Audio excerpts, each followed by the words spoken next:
Hello and welcome to the programme which looks at the Holy Land. I am Paul Calvert. Psalm 20 from the New King James Bible says this: May the Lord answer you in the day of trouble. May the name of the God of Jacob defend you. I'm with David Bedein, whose website is israelbehindthenews.com, and we've spoken before about the UN and the Palestinian textbooks with the incitement that's in those books. David, has anything changed since we last spoke? Of course, the situation has gotten much worse. First of all, our job as journalists, I'm also a social work professional, is not to judge whether they're good or bad, but to look at what is. And each year we get the Palestinian Authority school books from the Palestinian Ministry of Education. These are the ones that are given to UNRWA. And there's been a deterioration where the school books where children sing songs about murdering Jews, and school books which show that Israel doesn't exist. And it has deteriorated in the last few years to a mantra that is basically exported around the world. The school books they have, they send through the diplomatic courier to Islamic centers around the world. And what other stuff are they publishing in these books? Well, not only do they have a very important book, which I have here on the desk, glorifying Dalal al-Mughrabi, an Arab woman who murdered 38 people in 1978 when she got on a bus and just started firing. First of all, she said she was going to hijack, and then she started firing her automatic weapon with a group of terrorists. And she's glorified as a role model for all the children, and all Palestinian Arab children. And there's a school book which came out in 2017, and now this year it will be in its 5th edition. Uses what you might call it the flagship school book of the Palestinian Authority. They're very important. And I've had in this office 3 experts on Nazi Germany, Nazi education. Nazi education, which was bad enough in terms of demonizing the Jews, had nothing like this in terms of presenting someone as a role model to murder the Jews. So do you actually see the situation here in the land getting worse rather than better because they're targeting and aiming at the children? Absolutely. And what we did was our office retains the services of Arab journalists who go out to the scene, to the schools and their summer camps and to their youth clubs, and we watch how the children are being trained for murder. And I never imagined, I come from the world of social work, I come from the world of interfaith dialogue, also from my more than 50 years in Israel from Jewish-Arab dialogue. I could never have imagined that I would come across a situation where the ruling authority of the Palestinian Arabs would produce a school system where the issue of murder would be something to be honored. It's a slow indoctrination, isn't it? Because nobody just wakes up and wants to kill a Jew. The indoctrination is a very slow, consistent, tenacious path which is followed in a very careful way in a curriculum of more than 1,000 school books. We've been through all of them.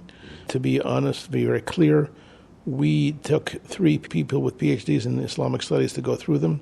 Some people said, well, how about showing us the school books for peace? I said, well, I'm not Walt Disney. I try to do what is, not what I'd like it to be. Because Arabs have tendency to be very charming and very nice, you would think that would be the nature of their education. However, that's not the case. How long have you been doing this work? I've been doing it professionally for 35 years. On my own, before that, for 17 years before that, as a person, when I did my social work degree and I was involved in social work, I was involved with this stuff. So you might say I've been at this for half a century.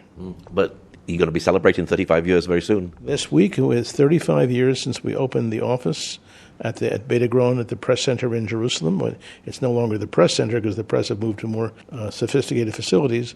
But 35 years I've been doing this professionally and helping correspondents cover the area and giving them insight into what's going on. I've interviewed a lot of people who've committed acts of murder, and I've interviewed a lot of people whose family members have been murdered. So that provides a certain perspective on things. And I try to introduce some of those people to journalists.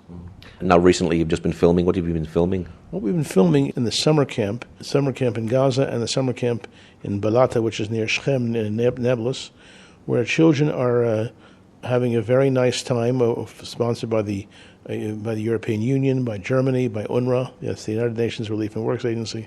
The children have a fun time. If you'll open up the UNRWA website, United Nations Relief and Works Agency website, you'll see children hanging around and going swimming and having a good time. What you don't see on that film is what they're being instructed. And we've been filming their instructors, their teachers, their counselors, their camp directors, talking about the fact that they're They may be having a good time, but they'll have a better time if they kill Jews in the process. How do they get away with this? Doesn't UNRWA and Europe see this? Well, I keep asking that question, and you're anticipating my question, because I ask all the time. I ask, for example, before the summer began, will UNRWA or any of the donor nations ask for a weapons inspection of the schools or ammunition inspection? I don't get an answer saying, well, everything's being taken care of. Well, it's not being taken care of. And the issue of turning a blind eye and hope that I go away and journalists like me go away is the answer we get. But they don't give us an answer. So do they actually know this is going on, but they turn a blind eye, or do they just ignorant? They don't know what's happening? When last summer, when we filmed the summer camps and 30,000 children under arms, 30,000 children under arms, you can't ignore that. You can try, but it's very difficult. An 11-year-old boy walking around with a submachine gun, walking around Gaza and to and from, bring home his M16. You can't miss it. Now, just recently, a Palestinian journalist was killed, Shireen Abu Akleh. Are the Palestinians exploiting her death in any way? It's as if they've hired a public relations firm to do so.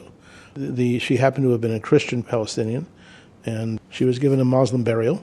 The Christians did not bury within a few hours. They did. They made her right away into a martyr. They made her without any investigation, said that it was not a killing, but it was a murder, and you'll see her with portraits all over the place as if she's a martyr. So to say that they're exploiting her is a mild thing to say, much worse than simply exploiting. Now, Israel embraces many religions, but how are Christians in the Palestinian Authority in Bethlehem? How are they getting along? Well, several years ago, I dispatched a team of journalists to interview Christians, to interview all levels of Christians in Bethlehem. And they describe horrific stories to us of the persecution of the Palestinian Authority, Palestinian military guys who would be, as a lot of fun, to be sent to a Christian girls' school to rape little girls and to come back in with their stories of how many girls they raped, and the extent to which churches of all denominations are defaced, are defiled, is part of the story, which doesn't make the mainstream media, even in Christian countries.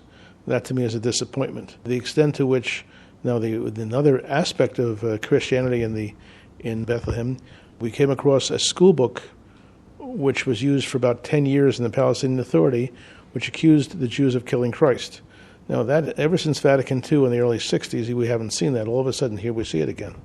The accusation that the Jews committed the act of deicide. But in terms of how the Christians are being made by the Palestinian Authority to feel very unwelcome, and the emigration from Arab areas to places around the West, you can see this as a function of what the Palestinian Authority wants to happen. Did they use things like this as an agenda? For instance, like Jesus was a Palestinian, that's what they say. Well, I don't know. That is not my area of expertise to say that. I haven't covered carefully enough. I just know that the Arabs we have interviewed over the years who are Christian talk about horrific stories about how they're being persecuted. Do Christians feel like they're living in submission in places like Bethlehem?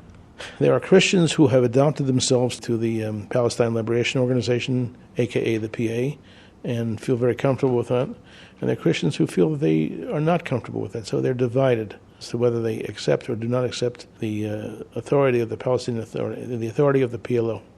Are Christians very careful what they say because they don't want to make it look as though they're being divisive? I believe that there is a very great hesitancy. You don't see demonstrations of Christians despite the persecution. You don't see public statements despite the persecution. And it's very clear that they keep their anger very much inside themselves. Mm-hmm. How many refugee camps do UNRWA look after, and how many Palestinians is that? Well, UNRWA is in charge of 59 refugee camps altogether between Judea, Samaria, Gaza, Jerusalem, Jordan, Syria, and Lebanon. 59 refugee camps, 6.7 million people registered with UNRWA. About one-third live inside the refugee camps, and the others are contiguous to them. And the only hope held out by UNRWA, the United Nations Relief and Works Agency, is they can go back to where they came from, except for one thing. Those villages don't exist anymore. But are they really refugees? Because they're still in the same land that they were always in. The United Nations defines them as refugees, and they define themselves as refugees. Who am I to challenge how people define themselves? The problem is, are they like any refugees in the world? The answer is no. There's no other refugee community in the world which demands what they call the right of return. Can you inherit refugee status? That's what they do. The Arab refugees inherit for 4 generations, 5 generations, refugee status. There's a few places in the world where that happens, but the issue is not the refugee status. The issue is the desire and the myth and the program to take them back to where they came from, to see villages that no longer exist. There have been refugees for 70 years. Is this like any other nation in the world? The Palestinian Arabs are in a unique situation, the only entity in the world where they see themselves as what we call refugees for perpetuity. Now, there's something called pay for slay. What is pay for slay? Pay for slay is there's a certain legislation enacted on August 15th, 2015, which says that if you murder a Jew, you get this is a legislation of the Palestinian Authority, unprecedented. If you murder a Jew, you get a salary for life. If you die in the process of trying to murder a Jew, then your family gets a salary for life. It's like a murder incentive situation. Very, very serious stuff, and they try to downplay it, but it's very serious. What sort of money are they getting? I think I have the chart on my website, a few $1,000s a month per person that they murder. After a 6-year-old was murdered last week, I asked, well, what's the fees they get? Standard fee. So when you see all these school books indoctrinizing children and you hear about pay for slay if you go out and kill a Jew, you really can't see peace here in the land at the moment, can you? No, there is a situation of war. The war was declared in 1945 by the Arab League, carried out in 1948, and the war to exterminate Israel has not stopped. And the most prominent Arab country behind the war right now is Saudi Arabia.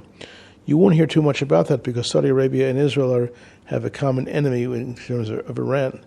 But the war continues. You've written some books. Tell us a bit about the books that you've written. I wrote one book called UNRWA. They're both available on Amazon. UNRWA, Roadblock to Peace, how the United Nations has established a refugee camp system that basically, instead of helping Arabs get on with their lives, forcing them to stay in the refugee camps, as I just mentioned before, in perpetuity. The other book is my coverage of the Palestinian Authority, called Genesis of the Palestinian Authority, both available on Amazon, as I've emphasized.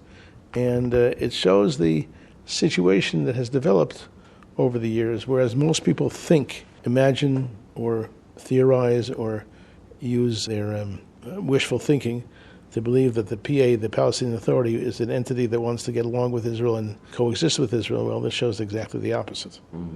And it's an entity that's developing to try to replace Israel. Why do you do what you do? I'll tell you something. In this generation, a number of personal reasons behind this. When I watched the Eichmann trials in 1961 and I was 11 years old, I realized when it was determined that he was out to kill all the Jews, I said, that includes me too. And I sat next to my grandfather. We watched it. My grandfather was in New York in the 20s and 30s when there was a Nazi movement there, and he recognized then that the Germans, they want to wipe out the Jews and you have to stand up to them. And after World War I, my grandfather had been interviewing German POWs who were coming back for another round. And this round, of course, they were going to get the Jews. So in this generation, we have to stand up, and the period after the Six-Day War was a time to assert ourselves and say, look, we're here, we're back here to live in peace in God's land. And I think the concept of continuing to report on what's going on moves me very, very much. I mean, I'm going to be 72, although I think I'm 22. I've been basically involved with this for 50 years. My office in 35 years, but I've been doing this for 50 years, more than 50 years. I feel a calling, a mission, a responsibility. And in the same way that I can't just shirk it off as I can't take the responsibility, well, I have 6 children and 11 grandchildren, and I have to look after them. And these people, when they say they want to kill every Jew, that's my 11 grandchildren. As an Orthodox Jew, do you see that God created a miracle when he brought back Israel in 1948? The levels of miracles you see here in the land, not only in 1948, but every day. We Jews are not trained to run our own country. We make a lot of mistakes. I suppose we've been running synagogues and Jewish community centers, whatever. It's a miracle that everything works, and we see it on a daily basis. I was here during the Yom Kippur War when surprise attacks. The last time there were surprise attacks from Germany and from Japan, it took 6 years to push them off. It took Israel 3 weeks. That was a miracle. We see so many things, and with the ingathering of the exiles, I've worked with Ethiopian Jews and with Russian Jews and with Argentinian Jews and with whatever. And I'm watching these people come from out of nowhere. We see this I see this very much so as God's miracle. What's your prayer for the future of the nation? My prayer is that we should, as we receive millions of Jews who are coming from around the world, sometimes coming only with the clothes on their back. I just experienced this the last few weeks. A woman who was a seamstress, and she was able to get a Jewish woman able to get out of the Ukraine with only her clothes. She has a profession. She knows how to knit and sew, and so my friend's trying to help her, with her new life. I never met anyone like that. Someone who just came with the clothes on her back. And there's thousands of people who are going to be coming to Israel like that. And she never expected to come here, but someone burnt her village or bombed out her village and killed most of the members of her family, and she's here on her own. And that's what we said to her, you're part of our family now. You are part of our family. I lived with a Yemenite boy when I was at the university, and his parents told me what it was like to come to Israel. They got on the plane in Yemen. They'd never been in an airplane before. There was not even an airport. And as they got in the plane, they saw their village in Yemen being burnt to a crisp. And they made a blessing for David Bedein, who was not a religious Jew at all.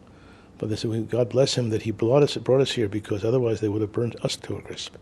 So my friend, the Yemenite friend, he never heard that story from his parents. They just didn't want it. It was such a traumatic thing to come all of a sudden to Israel. But that's something I've seen in my own life. And I went to Ethiopia at one point and watched Jews as they came here, and they were about to be persecuted big time, and Israel was here for that purpose. So we have a purpose here, and to receive the Jews from around the world and treat them with as much dignity as possible. What's your website for people who'd like to know more? Sure. IsraelBehindTheNews.com. You can take a look at it, and it's updated almost every day. It's been updated it's just celebrated its 25th anniversary. Okay, David, thank you very much. Thank you very much for being here in the center of Jerusalem, and I'm sure you're witnessing the miracles we are. It doesn't take a lot of commentary. There was a great American comedian named Red Skelton who used to say, I just do them, I don't explain them. Sometimes that's the way God works here. And when we make a prayer here in Israel, we know it's what's called a local call. Thank you for joining us today. Pray that God will move by his mighty power in the Holy Land and bring his peace.